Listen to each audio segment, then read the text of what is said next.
په افغانستان کې د استرالیا جنگي جرمونو افشا کوونکی په ناقانونه توګه د محرومو معلوماتو په خپرولو تورن شوی.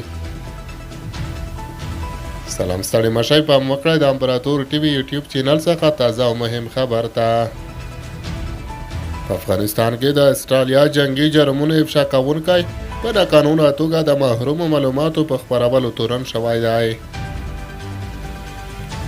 د استرالیا سترې محکمې یو پوځي وکیل ډیوډ مکبرایډ چې په افغانستان کې د دغه هیواد پوځي جنگي جنایتونه افشا کړي په دریو تورونو د اغلا او محرومو معلوماتو په خپرولو تورن کړی دی. د استرالیا ABC نیوز راپور ورکړی چې د مکبرایډ محاکمه د دې اونۍ په پیل کې پیل شوې او هغه د جمعې په ورځ د نومبر په 18مه د اغلا د محرومو معلوماتو غیر قانوني شریکولو په دریو تورونو اعتراف کړی دی.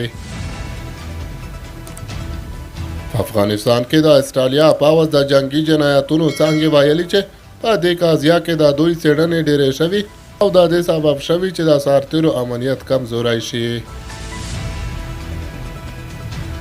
که څه هم د مکبرایډ څارنوال د خپل موکل کار د عامو سرچینو په ګټه وباله، خو د سترې محکمې قاضي ډیوډ مسوپ ویلي هغه هیڅ قانوني حق یا مکلفیت نه لري چې له امر څخه سرغړونه نه وکړي او د هغه کړنې نشي کېدای له ملي سرچینو سره توجیه شي.